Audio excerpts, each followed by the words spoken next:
All right, coming up next, Joseph R. Banister.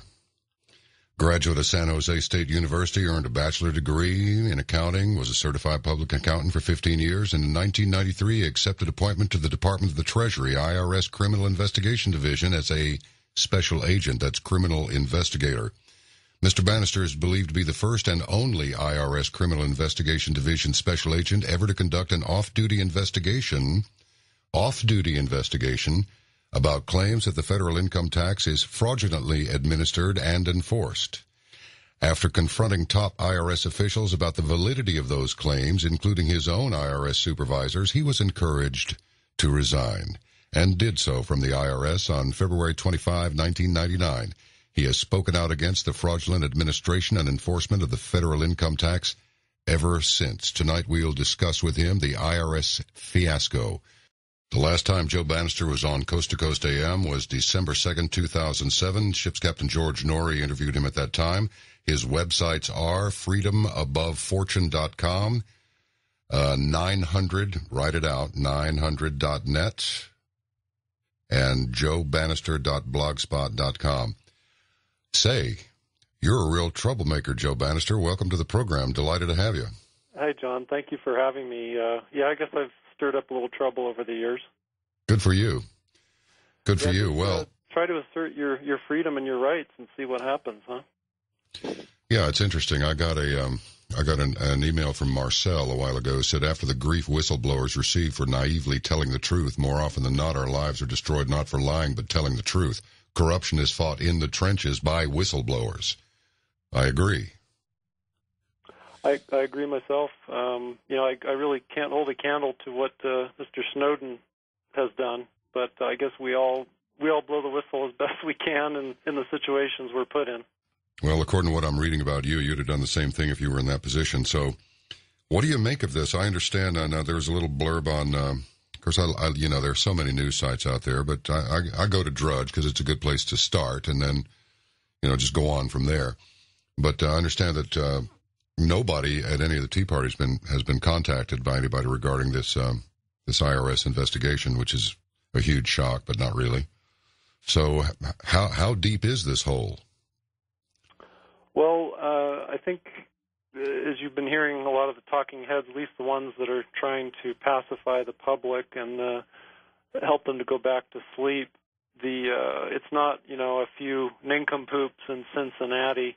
The IRS is a very top-down organization, and you don't do a whole lot without your supervisors knowing what you're doing, and you certainly don't create policy or decide, which groups or people are going to be scrutinized. That all comes from the top, from the policymakers in D.C. The IRS is very top-heavy, actually, with management, grade 14 and above officials who've got nothing better to do than to create these policies. And so, I thought from the start that it's going to go up pretty darn high. And I think we've been hearing how Lois Lerner and a bunch of attorneys there, pretty darn high up in the IRS, had their fingers in it.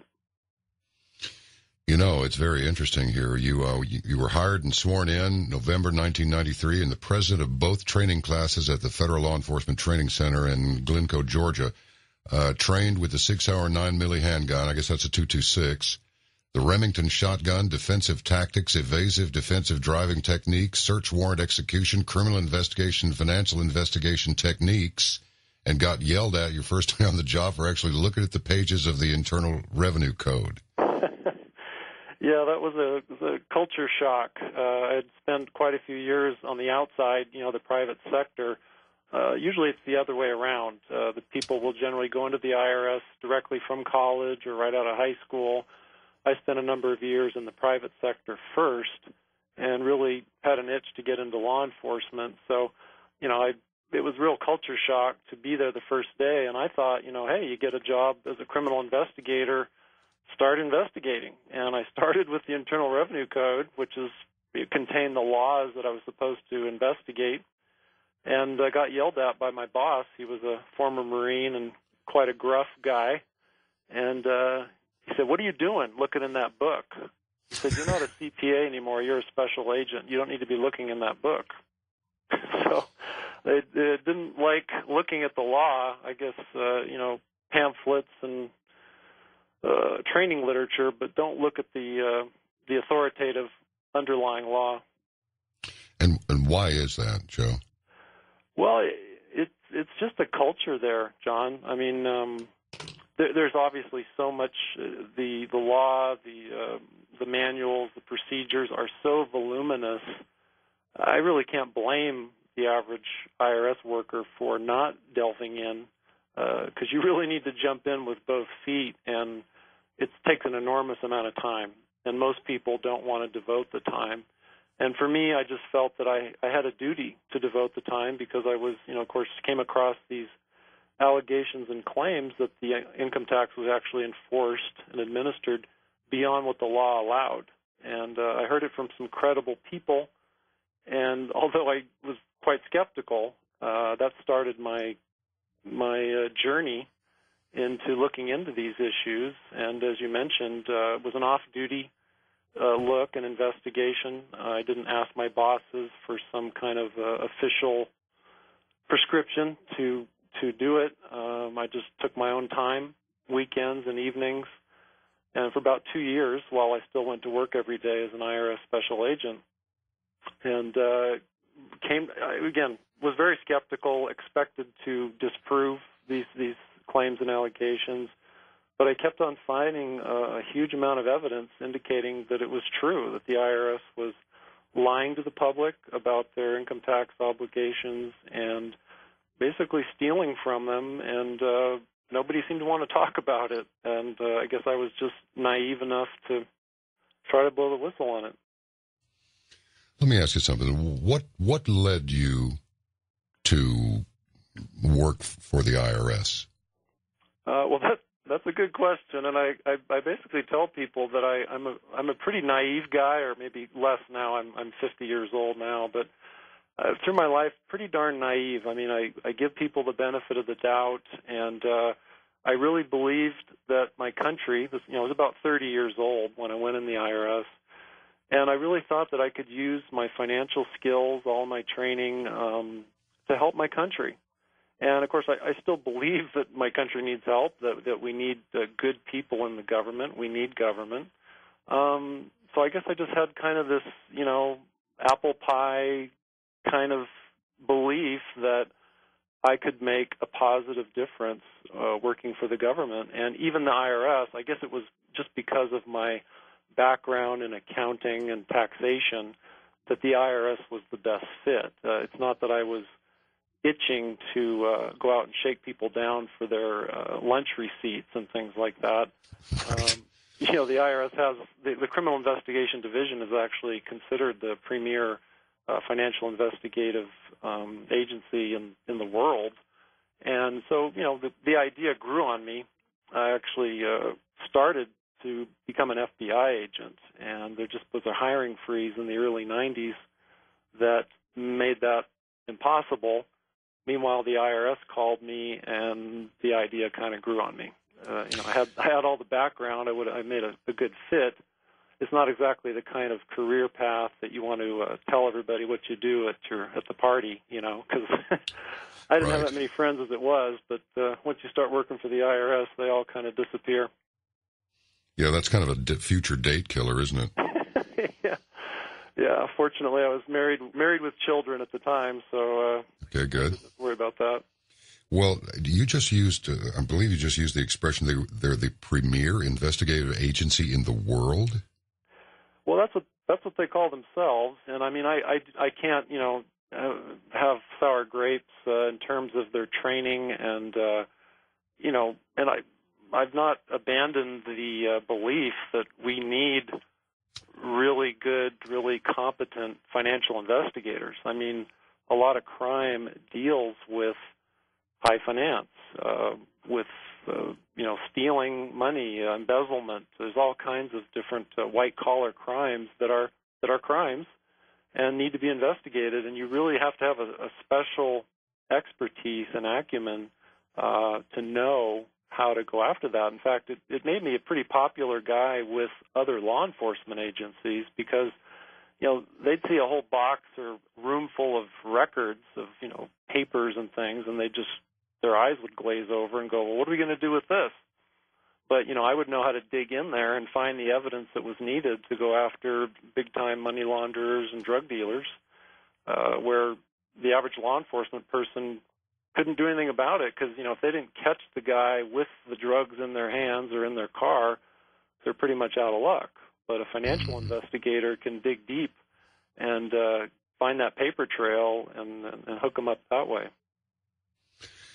So I guess you work some interesting cases. I mean, what does a person have to do to attract this particular department? Well, the main difference between the IRS having a civil inquiry versus a criminal inquiry has to do with intent. Even the courts recognize that the income tax laws, many tax laws, are complex, difficult to understand, and it's quite common for people to make mistakes in trying to deal with them. And so the civil people, when it comes to audits and collection and things like that, they don't really care why you did what you did. They presume that it's a mistake, and then they just, hammer you with fines and penalties for having made that mistake. The criminal investigation arena deals with having the likelihood that you can prove there was an intentional violation. In the tax circles, it's called willfulness. So the criminal investigators, guys and gals, are looking for evidence of willfulness, that you knew you had a duty to do something, and then you intentionally violated that duty to do something. Mm-hmm. Money laundering isn't quite as easy as it was before. You could open a pizza place, and you actually didn't sell quite as many pizzas as you indicated that you did. This is, I understand that there's an apparatus set up among money launderers where they start, they'll wire money from one bank to another until they've wired it to so many banks that you can't really tell where it started. Is there any truth to that, or is that movie stuff? No, that's called kiting, K-I-T-I-N-G. They try to funnel it through enough gateways that they'll kind of lose the trail. It's difficult to do because if there's a lot of money involved, as long as you have a paper trail, it doesn't matter how many gateways the investigator has to pass through. And you're also correct that, as time goes on and there's less and less cash being transacted, it's much more difficult for people to, hide, shall we say. Of course, I worked with the money laundering laws when I was an IRS special agent, and I was really sad and disappointed that, the laws were intended to go after the drug dealers and make the world a safer place. But what I found was that actually the money laundering laws were just one of the early steps of the federal government finding ways to snoop on the American people. And, I saw that 99 out of 100 drug dealers and money launderers were going along their merry way, but it was the average American dealing in cash or just trying to live their lives that were being spied upon. And so it's almost like this whole NSA and these IRS scandals, these kinds of mechanisms were being put in place in the 70s, the 80s, and the 90s with such precision that it's as if it was an organized, plan from the start. Like they're just putting in the puzzle pieces, and meanwhile we're all fat, dumb, and happy, and not realizing that they're putting that noose around our necks, and we don't realize that it's there, and yet it's getting tighter. We're coming up on a little break here, and I have a question that I think is going to take quite a long answer, but just kind of give us the setup for that. So in the tax business, it's the same as in any other business. The only one that can get a good deal is the one who doesn't need one? Because that's kind of what it sounds like. It seems like the more money you have to play with, the less exposure you actually pull. Am I close or getting farther away? No, I mean, if what you mean is that the big players can do what they do with impunity, and yet it's the little guys who generally get nailed, is that what you're driving at? That's what I'm driving at. Well, I think that's very much the case. And what's sad is, the biggest operators, the biggest banks, and, the money laundering and drug dealing really couldn't occur unless the government had their fingers in it. And so that's what's the saddest thing of all is that that's what's going on. All right. Well, we'll get into that and a lot more with Joseph R. Banister, former IRS man, special agent, as we carry on through the night, Saturday night soiree here on Coast to Coast AM. Joe Banister, now, as I understand your situation, while you were working as an IRS special agent, you became aware at some point that the federal income tax was improperly administered and enforced, and you decided to investigate those claims for yourself. If that's correct, what did you find?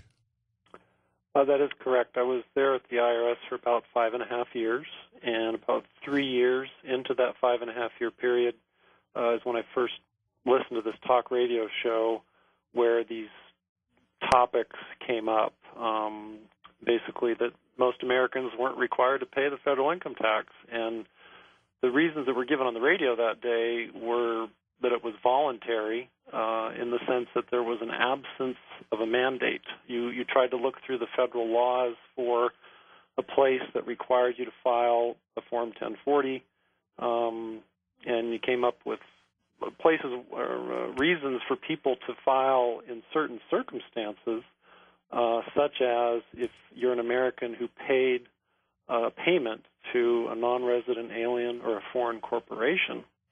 But in terms of just the average American living and working in the United States, you couldn't find a place anywhere in the Internal Revenue Code where you were liable to pay the federal income tax. And so I spent about 2 years while I still worked at the IRS investigating these claims, and then I've been doing it ever since. And, of course, I've been, over the years, trying to get the IRS, the Department of Justice, to come to the table and answer up for this very clear evidence. And, many other people and groups long before me and in much greater efforts than I could ever muster by myself. But there's just a huge number of people for decades that have been trying to get this information, getting confirmation and answers from the government, but they always squirm out. But I could reduce it down to a couple things. I mean, first of all, to be required to pay a tax, you have to be liable to pay the tax. And I'll give you an example. Many people probably have some brandy in their liquor cabinet, and they'd think it was kind of odd if the ATF showed up at their house and said, hey, you've got some brandy in your liquor cabinet, and we're here to collect the tax on it. Well, why doesn't that ever happen? It never happens because the law doesn't make the person with the brandy in their liquor cabinet liable to pay the tax on that liquor. The person who's liable to pay the tax on that liquor was the manufacturer, the distiller, way back at the beginning when the alcohol was distilled. And when you look in the law, it's clear that that distiller is the person liable to pay the tax on that liquor. And so when you have your brandy or cognac in your liquor cabinet, you're not having to pay any tax. Nobody's showing up at your door. And you can go to every federal tax, and it follows that same pattern. Even the income tax follows the pattern of making someone liable. However, the only people that are made liable in the Internal Revenue Code, Subtitle A, which is the income tax part of the Internal Revenue Code, is someone who makes a payment to a non-resident alien or foreign corporation. And when you look deeper into the issue, you find that it's not an oversight. The Congress didn't just happen to forget to make someone liable other than these payers to foreigners. It was done on purpose or avoided on purpose because of the constitutional limitations to income taxation. And all the evidence is there. It's just that it is very voluminous, and it takes a while for people to take the time. There's a website that I'm aware of, if I can give it out, where people can do a little follow-up study. Sure. It's called truthattack.com, but it's truth and then a dash and then attack.com. And that website was founded by an attorney, a tax attorney named Tom Cryer. Unfortunately, he passed away about a year ago, but his legacy lives on in terms of his analysis. He was a trial attorney for over 30 years, really an incredible story. But anyway, as far as a follow-up for people who are listening, you can go to the law library section of truth-attack.com and see a really, really good analysis of this, how you have to be made liable for a tax. And it makes sense. It has a common sense aspect to it, too. If you don't make someone liable to pay a tax, you can't, reach out and grab somebody. The law has to designate someone who is liable to pay a tax, and it's the income tax where the average American is not liable for the tax. And even the IRS admits in their own instruction booklet, if anyone happens to have an IRS Form 1040 instruction booklet laying around, look at the Paperwork Act and Paperwork Reduction and Privacy Act notice that's in the instruction booklet, and the IRS themselves say that you have to file a tax return and pay a tax for any tax you are liable for. So, the IRS agrees that you should, and I agree, because that's the law. If you're liable for a tax, you need to keep records, you need to file a return.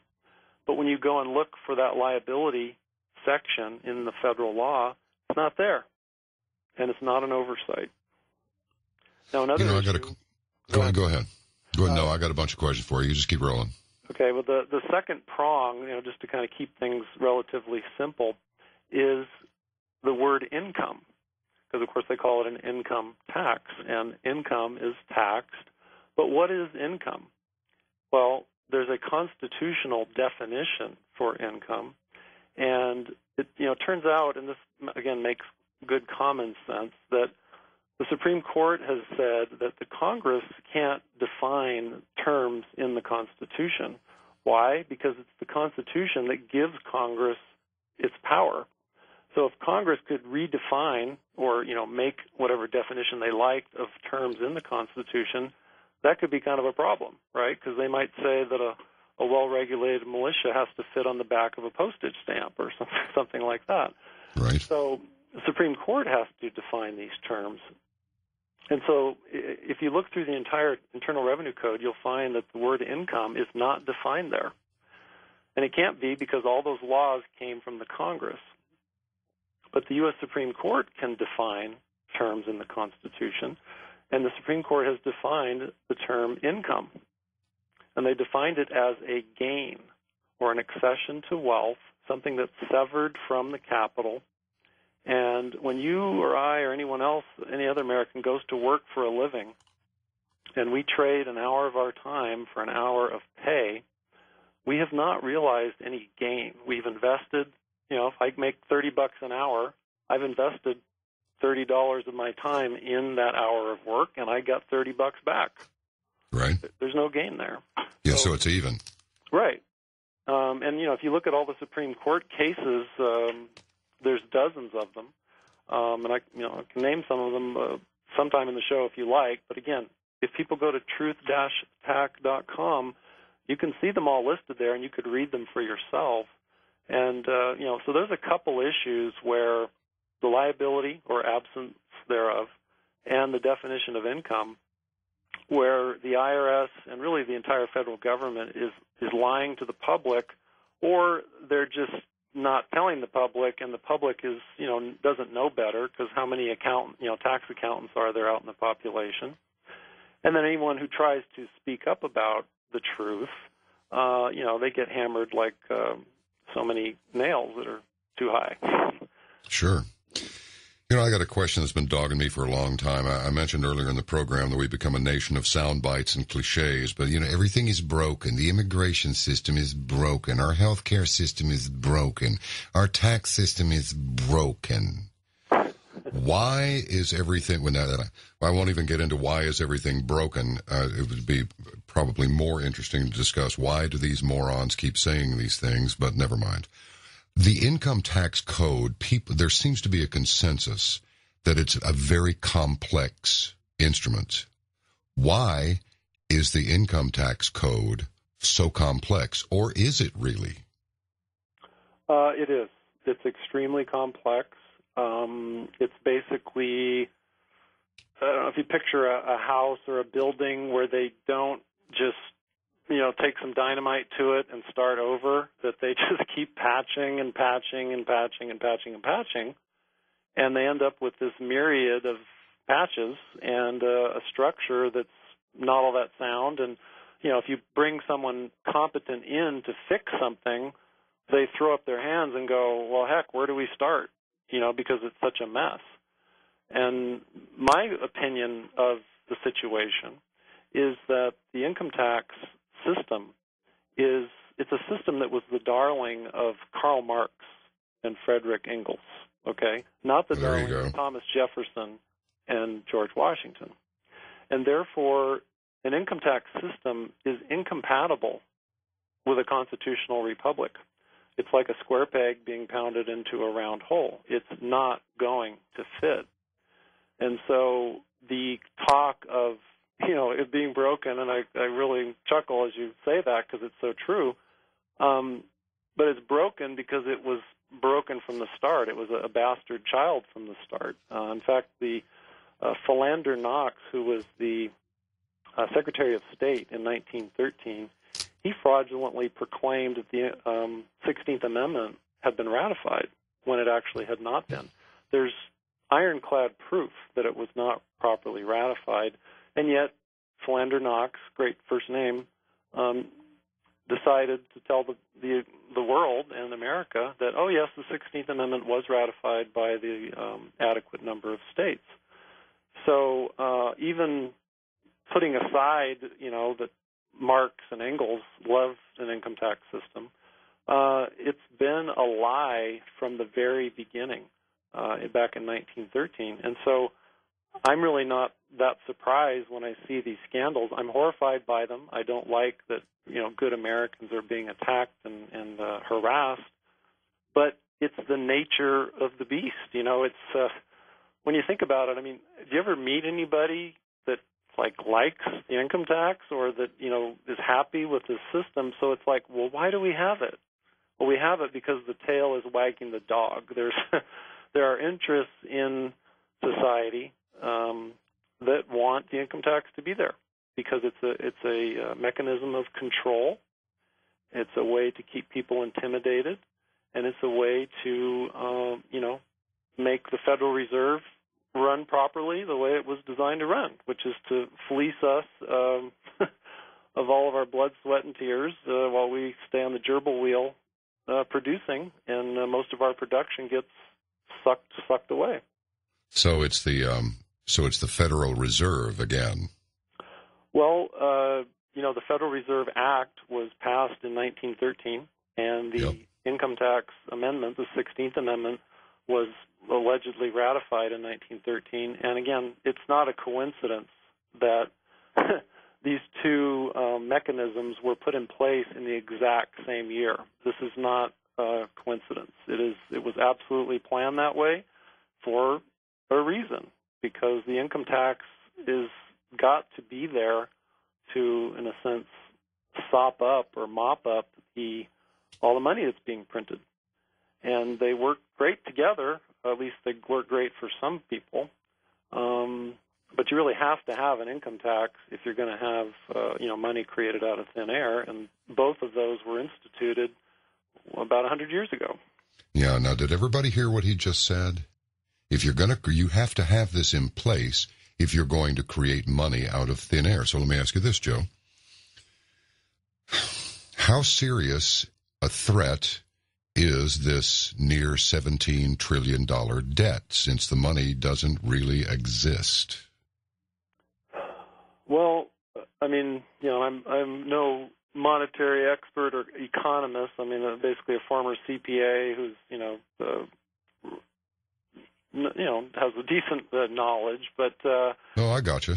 I think the biggest problem is, this is something I think most people, they don't have to be an accountant to understand this. Every year, Congress has to raise the debt ceiling. Okay, they have to pass a law that permits us to borrow even more money. Why are we doing that? We're doing that because we have to borrow more money to pay the interest on the debt we've borrowed in the past. So it will never end. Ever. Ever.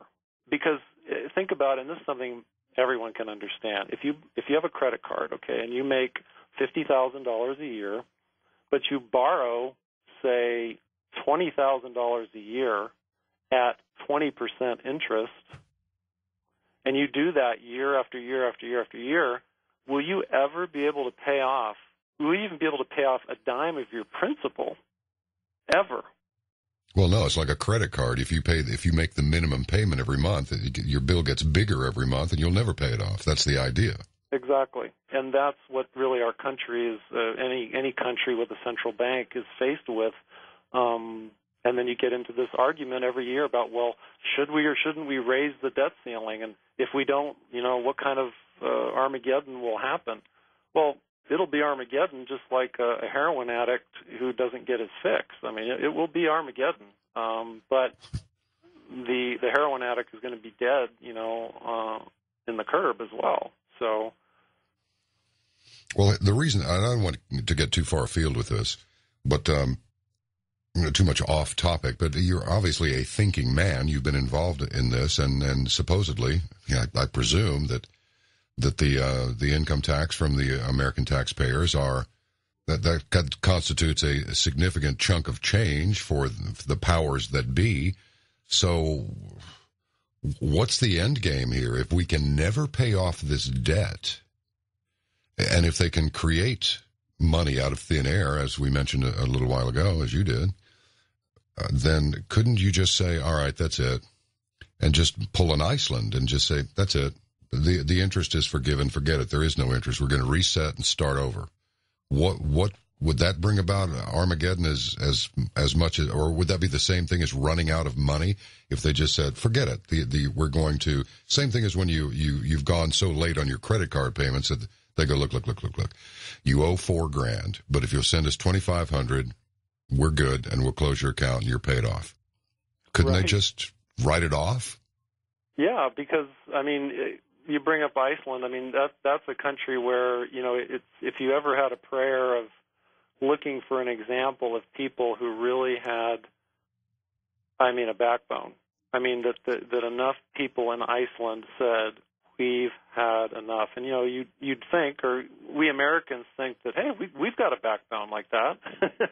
But I haven't quite seen it yet, but I think it's there, that the Icelandic people realized that it was a scam in the sense that the people are being saddled with this debt that they never agreed to. And it was just these corrupt officials that were allowing the big brokerage firms to saddle the government with the debt, with bailouts. And so... Understood. We got to stop again. A typical fast hour with a very interesting guest, Joseph R. Banister. We'll be right back. Joe Banister, I take it that when you conducted your investigation as to the federal income tax being improperly administered and enforced, this was not met with smiles and well done, lad, from your superiors there at the IRS. Well, you've got that right, John. It was not very well received. Basically, from my standpoint, I realized that it wouldn't be gladly received, but I looked at it this way. I took an oath to support and defend the Constitution. Every one of my fellow agents and my bosses, we all took the same oath. And we all were subject to the same Treasury rules of conduct. We were all subject to the same memorandums from the commissioner telling us to report fraud, waste, and abuse. Most of the people in my office claimed to be Christians, people that had ethics and morals. And so I thought, well, this is going to be kind of an awkward situation, but we all have to do the right thing here.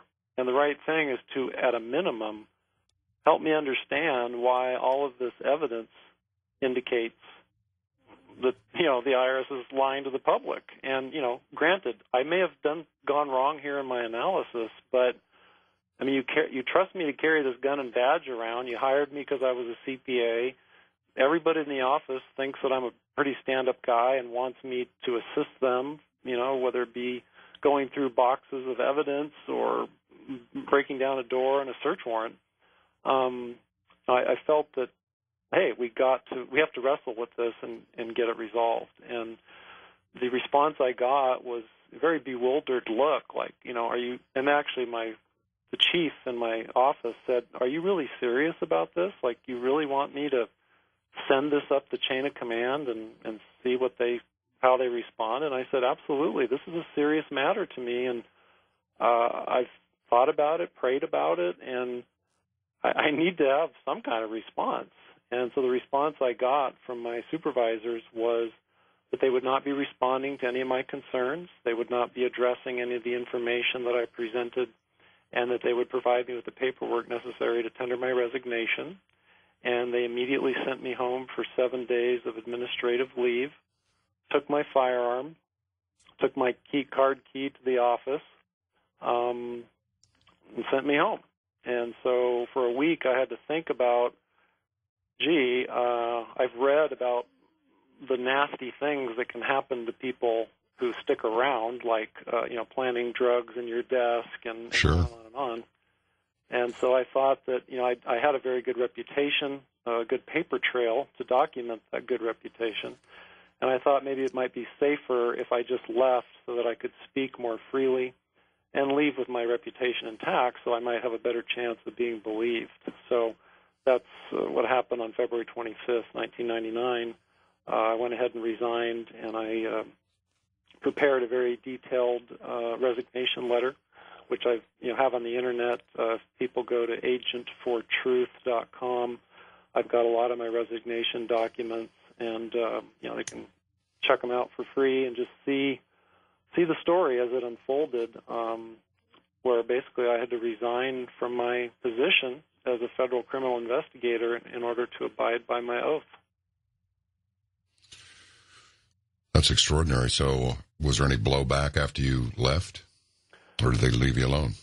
Not immediately. Basically, throughout 1999, 2000, 2001, I was joined up with a group called We the People Foundation back in New York, and this Bob Scholes, who's the chairman of that foundation, did an incredible job of, going to the National Press Club, and we went to the Congress. We met with, what was his name, Trent Lott, who was a Senate Majority Leader then, Dennis Hastert, actually physically met with these people. I went to the White House with Bob Scholes and to talk to President Clinton's chief economic advisor and gave them the evidence of all this wrongdoing. And, so we really bent over backwards to try to go to them, take the battle to D.C. and show them the evidence. And what ended up happening was I ended up being prosecuted. They indicted me. The Department of Justice indicted me on 4 felony counts and basically tried to put me in prison and silence me. And that's a story in and of itself. And that's unbelievable. You don't have to respond to this. You don't want to, but charge you with what exactly? Oh no, I'm happy to. I was charged with 4 felony counts. 3 of them were the preparation of false federal amended income tax returns for a client. So there were 3 different tax returns, and so I had a count for each one of the 3. And then the 4th charge was conspiracy to defraud the United States of America. And the basic premise for their charges against me was that I worked with a client and conspired with that client to impede, impair, and obstruct the quote-unquote lawful functions of the Internal Revenue Service. And so basically, my client who wanted to, well, let me back up just a bit. The IRS will tell the public, they always tell the public, there's something called the refund method. And the refund method is basically this. If you have a problem with the income tax, pay the money first and then sue for a refund. Well, that's exactly what my client did. And he involved me so that because I knew the procedures of the IRS, I could simply make sure that all the I's were dotted, all the T's were crossed, and that we followed procedures to the letter, because I'm sure you're aware that if you don't follow the procedures to the letter, they'll bounce you right out and say, oh, sorry, you missed this deadline or something like that. So that's all I did, was to be a good advocate for my client as a CPA, and the federal government turned that conduct into felony crimes. And, although I bellyache like everyone else about our erosion of our rights, thankfully, when you're charged criminally, I mean, number one, they have to get an indictment, so they have a grand jury of citizens that meet, and there's a lot of problems with that in terms of, basically how they say they can indict a ham sandwich. Right. If the prosecutor wants them to indict, they generally will, but you also have a jury trial, and I had a jury trial. So I was indicted in November of 2004, and my trial was in June of 2005 in Sacramento, California, and the trial lasted about a week and a half, and the jury acquitted me of all the counts, and no surprise to me, because all the evidence showed was that I was this, gung-ho CPA who dotted every I and crossed every T and just tried to go to bat for my client and actually pursue the very remedy that the IRS tells the public they should pursue, right? Don't bellyache and not pay. Pay first and then bellyache, and we'll give you these procedures to follow. And that's exactly what we did. And they tried to turn that into a crime. And, it was pretty transparent that they were trying to just throw stuff on the wall and hope that it would stick. Sure. And meanwhile, they could discredit and silence me and send me to Club Fed for a few years. But fortunately, the jury was paying very close attention, and they could see that I was absolutely sincere, that I had done everything, according to Hoyle and very legally, and they acquitted me. And the jury, even after the trial, they were saying to me, every time the government pulled out some evidence, it made you look even better. And I said, well, that's because most of that evidence came from my own work papers. I mean, the whole case was based on my own record keeping, and it showed that I was, doing what any good CPA should do. So, I definitely wouldn't wish that kind of a battle on my worst enemy. It was probably a couple $100,000 worth of legal fees. Thankfully, I had people all across the country that helped me shoulder that financial burden. I was basically just out about 7 months of time preparing for trial, but it's kind of like any big exam. You'd rather overstudy than understudy. Sure. So it was really a group effort. I had people from all over the country helping financially and with prayers, and it just showed that the government was just one more of their dirty tricks to try to discredit somebody that had some credibility, who did the research and found that, I'm an investigator with these people, and I think they're lying to the public.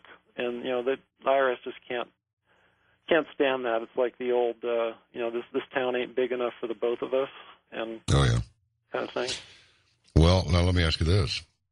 Did any of the other IRS agents, did they find themselves in a similar predicament? Did they join the team, or any of them speaking out? No, none that I worked with, but I did encounter some really phenomenal people.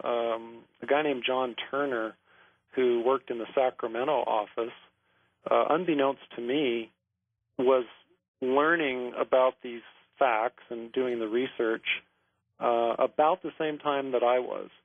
But his kids were grown, basically, and so he was able to get the picture in about 4 months. It took me about 2 years, because I was a soccer coach and had all these other, fatherly and husbandly things to do. And but John Turner, and then also a lady named Sherry Jackson from the Stone Mountain, Georgia area. She also, unbeknownst to me, had begun to look into these things. She was also a CPA. She spent about 8-9 years as a revenue agent with the IRS. There was an attorney that I met named Paul Chappell. He's actually deceased now, but he was elderly. He's been around so long that he was around in 1954 when they made the revisions to the Internal Revenue Code. He was there and helped write the laws, and he knew it to be a scam in his later years. So, very credible people, and I've met all kinds of attorneys, CPAs. Many of them, understandably, aren't real vocal about their belief, but plenty of very competent people, when they take the time to take a look at the evidence, they can see the government, the IRS, is absolutely lying to the American public about their income tax obligations. This is absolutely incredible. It really is. Well, now, we've got a few minutes here. What do you make of this latest thing with the IRS targeting the Tea Party people and just really whomever they wish to silence? Well, I think there's a two-pronged reason. One's more of a theory, and it's just based on my own experiences with the movement of people that know this truth about the income tax and are trying to do something about it. And then there's so let me see if I can dissect this.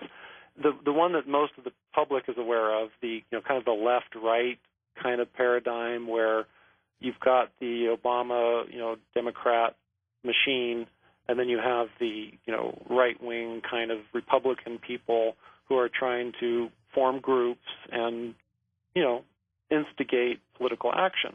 Okay, so that's one area of conflict.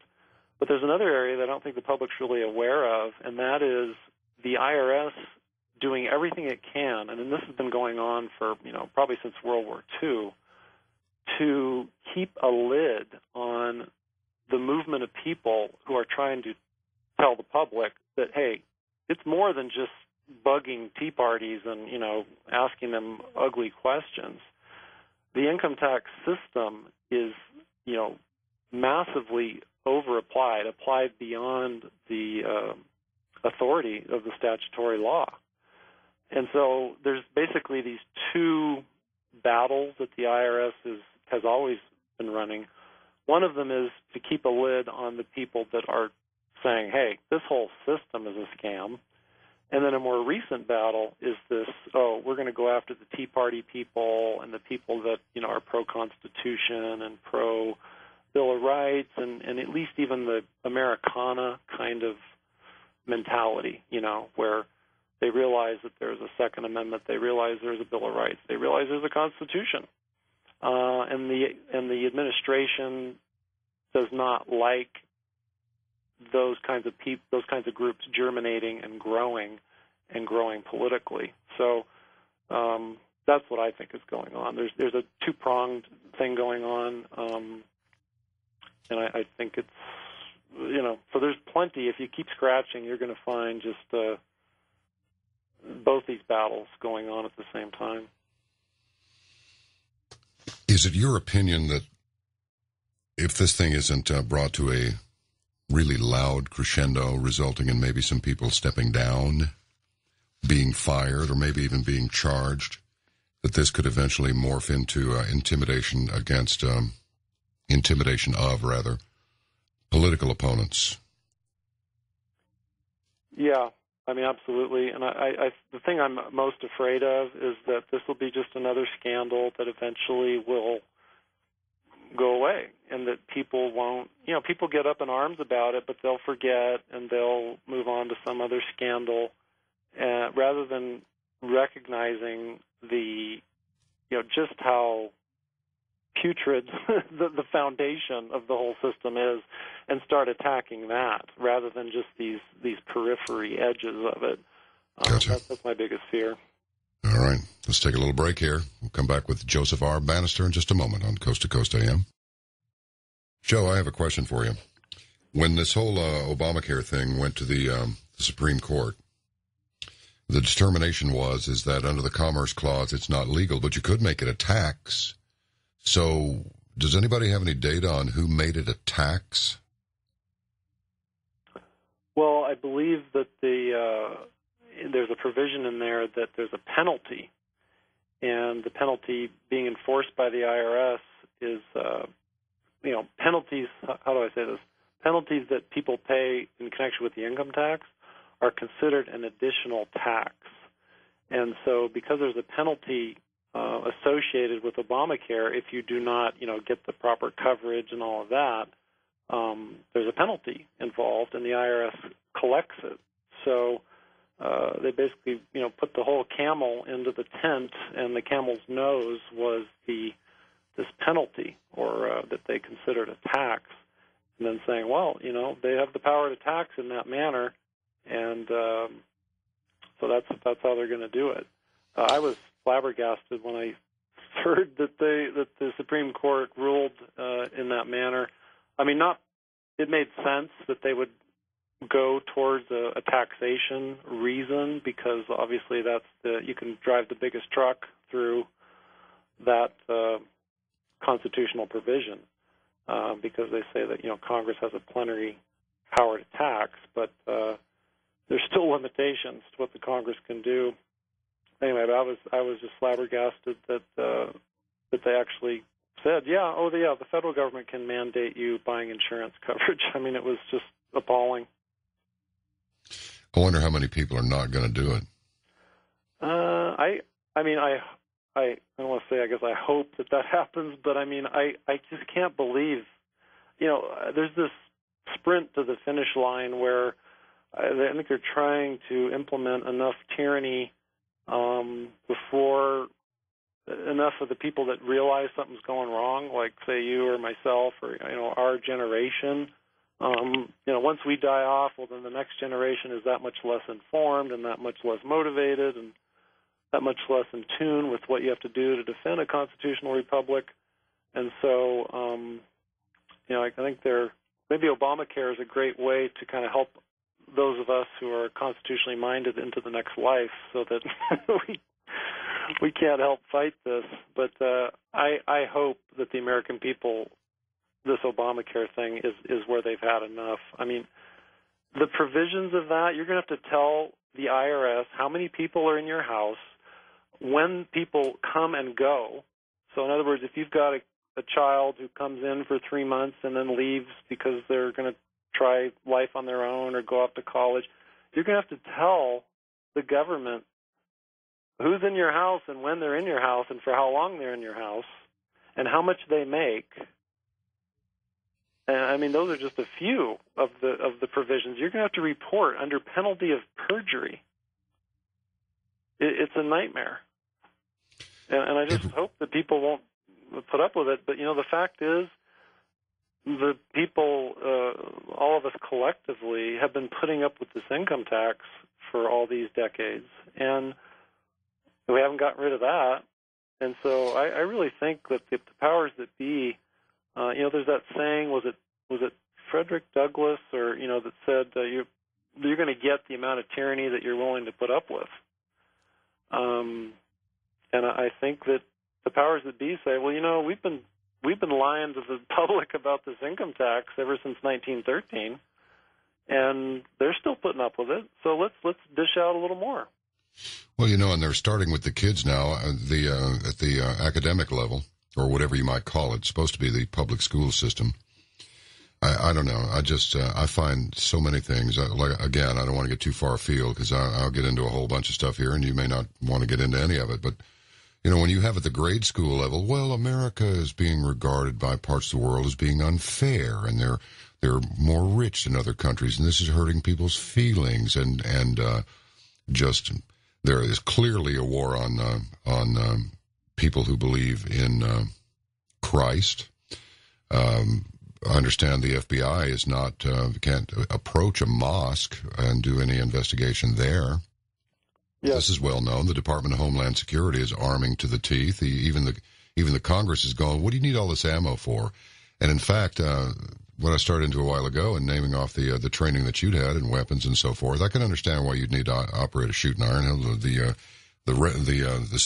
guys that operate the stills up there in the hills are always talking about them revenuers who get their shotguns out and start shooting at the federal guys who are trying to tear up those stills. But right. Yeah, go ahead. Oh no, I was saying right. I mean that that there's. I don't begrudge that the law enforcement people have to carry firearms, but no, me either. There's a whole bunch of weird stuff that's gone on with the authority for IRS agents to carry firearms, and again, I think it goes back to this bastard child kind of existence that the IRS has had since the beginning, and that square peg and round hole. ATF agents have a statutory authority. That Congress actually passed a law that said ATF agents can carry firearms. But there's no law like that for IRS special agents. And in fact, the authority for the IRS agents to carry firearms is, I believe it's some Treasury attorney who made an opinion. And that opinion is the authority for the agents to carry. So here the Congress thought that it was necessary to pass a law to enable ATF agents to carry a firearm, but there is no such law for IRS agents, and it's only a Treasury attorney's opinion that was needed to enable the IRS agents to carry. So there's a whole big story there, which I won't go down the rabbit hole with, but there are just numerous indications that the government's lying to the people, again, about the application, the scope, and nature of the federal income tax. I don't know if you knew that there were actually two criminal investigation components in the IRS. You'd think one would be enough, but they actually had two during the time that I worked there. And the division that I worked in, which was called the Criminal Investigation Division, when you looked in the Internal Revenue Manual, which was basically the Bible about what you can and can't do, it said explicitly that the extent of my authority was to investigate citizens living and working abroad, not citizens domestically. Well, it's interesting. This Representative Jeff Duncan, he's a Republican out of South Carolina. He says it's been bugging me for weeks now why IRS agents are training with the AR-15. And I think Americans raise eyebrows when you tell them IRS agents are training with the type of weapon that has standoff capability. It's not like they're carrying a sidearm, knocking on somebody's door saying you're evading your taxes. But then the IRS defended the training, just saying that the IRS criminal investigation special agents are equipped similarly to other federal, state, and local law enforcement organizations. And controls and oversight are in place to ensure all enforcement tools, including weapons, are used appropriately. So that's like a non-answer. Do you find that this... we just heard that Assad has killed 100 or 150 people with chemical weapons. Okay, here we go. That's it. These crossed the red line. What about the other 90,000 or so that have been killed? Do you find this timing suspicious that these scandals are all coming down at the same time? And so it's like, okay, let's get it on. Let's go to Syria. Yeah, yes. I mean, of course, as I get older, I learn more about how to be politically savvy, or at least how politics really works. And you'd think that the elementary thought would be that, they must be just horrified that they have this IRS scandal and this NSA scandal. But then you realize that they're so much more sophisticated than that. They actually like diversionary scandals to keep everybody chasing their tails because they know that a good IRS scandal will keep everyone chasing their tails, and ultimately nothing will really get done about it, at least if you look at history as your guide. Meanwhile, they're, raping and pillaging abroad, and, everybody's so busy with the domestic issues that they can, go on and do what they really wanted to do in the Middle East. So you're absolutely right. It's amazing how cunning these politicians and so-called leaders are. It's amazing how nobody knows anything up there. NSA guy, FBI guy, the IRS lady. Well, I take the fifth, but I didn't do nothing. It's just like, what did you say? You didn't do nothing? That means you did something. In fact, it means you did everything. So what are you talking about here? Yeah, it's, I don't know. It's kind of sad that that the agency, there's a lot of good people, that work in the federal government. I mean, I still talk to some of them. But it's just sad that there's so little accountability, especially in the IRS. I mean, you may have read the recent, more of those Treasury Inspector General reports coming out where the IRS agents would bounce checks on the credit cards for their government travel, and they would charge personal expenses, and there would be no retribution, no accountability.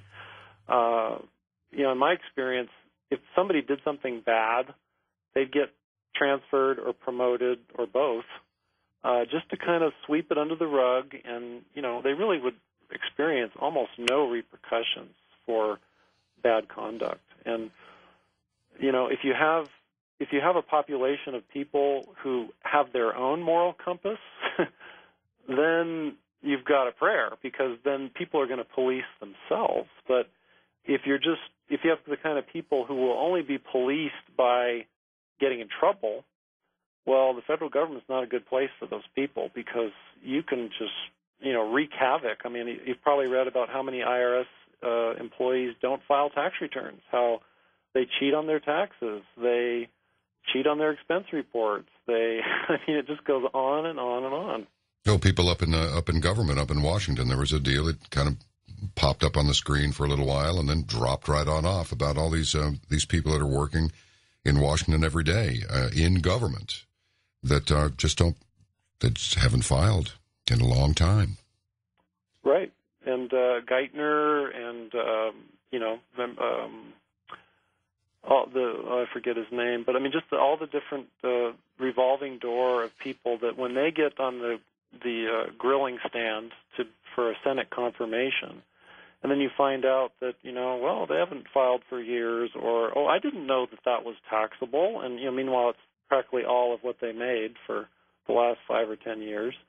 It really is sad about how they must really have disdain and think that the public is pretty stupid, because it's amazing the gumption, the brazenness that they go about breaking the public's trust and doing what they do. And I don't know, I expect a little more out of people who work in the government, but apparently most of the public doesn't. Yeah, it just, again, not to get too far afield, but it just seems like there is a combination of elements that are making for a really ugly scenario. From the Agenda 21 thing, you see it all over the country now. You go to these big cities and you find that it's more and more, I can't remember who described it on the program. I wish I could, so I could quote him properly, that said our cities are turning into just a collection of little Times Squares where you can eat, sleep, drink, eat, exercise. I think I said eat twice, which in the case of Americans and the obesity problem, that seems to be, they're doubling down on their food. The high fructose corn syrup and all the other stuff that's bad for you. But anyway, becoming these huge apartment cities. Everybody's jammed in where you can actually perform all of your activities right there in one space. And not only that, but the grid is being reorganized to the point that any of these areas can be absolutely locked down, no way in, no way out, very, very easily. And when you see this, and when you see DHS arming up, and you see the IRS arming up even more, I mean, I understand that the various local, state, and government agencies have to be armed. I mean, if the good guys, with quotes around it, aren't more serious to deal with than the bad guys, then why should the bad guys be worried about it? Right, but then as you say, when it's a billion bullets, when 100 million would have done fine, or the amount of spying, the spying is focused on the American people as opposed to the bad guys trying to come in and wreak havoc. It doesn't take too many dots to connect. And, of course, this is what just would hope, and you're so grateful that you do what you do, to try to get people to wake up out of their trance and stop being worried that somebody's going to accuse you of being a conspiracy theorist. Wake up and look around. The dots are being connected all around you. The spider web is all around us, and this is not some coincidence. The taxation, the scrutiny of our lives, of our medical lives, every aspect of your life is going to be monitored. And is that really what you want? That's where we're going. So I hope that's what people like.